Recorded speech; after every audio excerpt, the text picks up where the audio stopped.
Hello friends, welcome to Thensuvai kitchen. இன்றைக்கி நம்ம கிச்சனில் எல்லோருக்கும் ரொம்ப பிடிச்ச கிராமத்து ஸ்டைல் கத்திரிக்காய் கருவாட்டு குழம்பு எப்படி செய்கிறதுன்னு பார்ப்போம். கருவாட்டு குழம்புனாவே ரொம்பவே மணமாகவும் ரொம்பவே ருசியாகவும் இருக்கும். அதுவும் கத்திரிக்காய் வச்சு செஞ்சிங்கன்னா சான்ஸே இல்லை, செம்ம டேஸ்ட்டாக இருக்கும். வாங்க இந்த கருவாட்டு குழம்பை இப்போ எப்படி செய்கிறதுன்னு பார்ப்போம். இப்போது இந்த மாதிரி ஒரு சட்டி வச்சுக்கோங்க.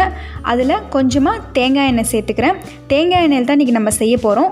அது ரொம்பவே மணமாக இருக்கும். ஸோ அதில் செய்யலாம். ஸோ அது கூட ஒரு டீஸ்பூன் கறிவடகம் சேர்த்துக்கிறேன். கறிவடகம் நல்லா பொரிஞ்சு வந்ததுக்கப்புறம் 2 கொத்து கருவேப்பிலை, ஒரு முழு பூண்டு நல்லா நசுக்கி சேர்த்துக்கோங்க. இந்த முழு பூண்டோட வாசம் தான் அந்த கருவாட்டு குழம்புக்கே ரொம்ப மனம் கொடுக்கும். ஸோ அது கூட கொஞ்சமாக கருவாடு சேர்த்துக்கிறேன். நெத்திலி கருவாடு தான் இன்றைக்கி நான் எடுத்திருக்கேன். நீங்கள் எந்த கருவாடு வேணாலும் சேர்த்துக்கலாம். ஆனால் நெத்திலி கருவாடு சேர்த்திங்கன்னா நல்ல மணமாக இருக்கும். இப்போது இது நல்லா வதக்கி விடுங்க. எண்ணெயில் நல்லா அந்த கருவாடு பொரிஞ்சு வரட்டும்.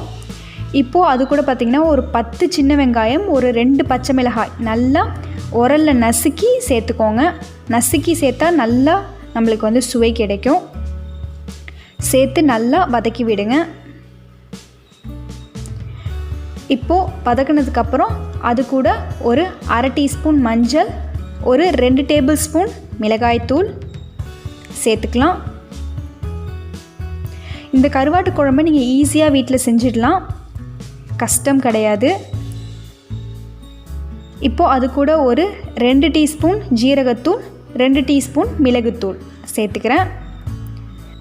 சேர்த்துட்டு அது கூட ஒரு தக்காளி நல்லா இந்த மாதிரி கட் பண்ணி சேர்த்துக்கோங்க. இப்போது இது கூட ஒரு டம்ளர் தண்ணி சேர்த்துக்கலாம். சேர்த்து நல்லா மிக்ஸ் பண்ணி விட்டுட்டு இப்போது மல்லித்தூள் சேர்த்துக்கலாம். மல்லித்தூள் பார்த்திங்கன்னா ஒரு 4 டேபிள் ஸ்பூன் நான் சேர்த்துக்கிறேன்.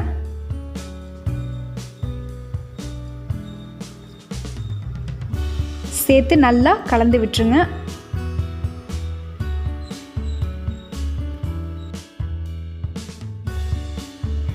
இப்போது இன்னொரு டம்ளர் தண்ணி சேர்த்துக்கோங்க. கூடவே தேவையான அளவு உப்பும் சேர்த்துக்கலாம். அடுத்து கத்திரிக்காய் சேர்த்துக்கலாம். இன்றைக்கி பார்த்திங்கன்னா 3 கத்திரிக்காய் நல்லா இந்த மாதிரி கட் பண்ணி சேர்த்துக்கிறேன். இந்த மாதிரி கட் பண்ணி சேர்த்திங்கன்னா நல்லா மசாலா ஏறும், அதுக்காக தான்.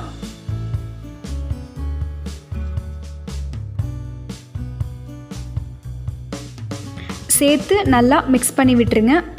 இப்போது இதை மூடி வச்சிடலாம். சரியாக ஒரு 15 நிமிஷம் நல்லா வெந்து வரட்டும். இப்போ பாருங்கள், 15 நிமிஷத்துக்கு அப்புறம் பார்க்குறேன். நல்லா நம்மளோட கத்திரிக்காய் சூப்பராக வெந்து வந்துருச்சு. ஆணமும் கொஞ்சம் நல்லா வத்துனா மாதிரி நல்லா திக்காக இருக்குது. இப்போது இந்த டைமில் நம்ம புளி கரைச்சல் சேர்த்துக்கலாம். நான் ஒரு 4 டேபிள் ஸ்பூன் புளி கரைச்சல் சேர்த்துக்கிறேன். கூடவே ஒரு 4 டேபிள் ஸ்பூன் தேங்காய் பேஸ்ட் அதையும் சேர்த்துக்கிறேன். சேர்த்து நல்லா மிக்ஸ் பண்ணிவிடுங்க. புளி நம்ம முன்னாடியே சேர்க்கக்கூடாது, அப்போ கத்திரிக்காய் வேகாது. அதனால் கத்திரிக்காய் வெந்ததுக்கப்புறம் சேர்த்துக்கலாம்.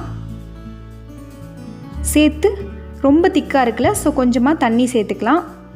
சேர்த்து ஒரு 2 நிமிஷம் நல்லா மூடி வச்சு கொதிக்கட்டும். ஏன்னா நம்ம தேங்காய் புளிலாம் சேர்த்துருக்கோம்ல, ஸோ 2 நிமிஷம் நல்லா கொதி விடட்டும். இப்போது 2 நிமிஷத்துக்கு அப்புறம் பார்க்குறேன். அவ்வளோதான், நம்மளோட சூப்பரான கருவாட்டு குழம்பு ரெடி ஆகிடுச்சு. இதை அப்படியே நீங்கள் சர்வ் பண்ணலாம். இது சாப்பாடு கூட வச்சு சாப்பிட்டிங்கன்னா ரொம்பவே ருசியாக ரொம்பவே மணமாக இருக்கும். கொஞ்சம் குவான்டிட்டியிலே நீங்கள் செய்யலாம், அதிகமாக செய்யணும்னு அவசியம் இல்லை. அதுவே ரொம்பவே ருசியாக இருக்கும். நான் சொன்ன ரெசிபி பிடிச்சிருந்துச்சின்னா மறக்காமல் லைக் பண்ணி ஷேர் பண்ணுங்கள். இது வரைக்கும் எங்கள் சேனலுக்கு சப்ஸ்கிரைப் பண்ணாமல் இருந்தீங்கன்னா மறக்காமல் சப்ஸ்கிரைப் பண்ணிக்கோங்க. கூடவே இந்த பெல் ஐக்கானையும் கிளிக் பண்ணிக்கோங்க. தேங்க்யூ.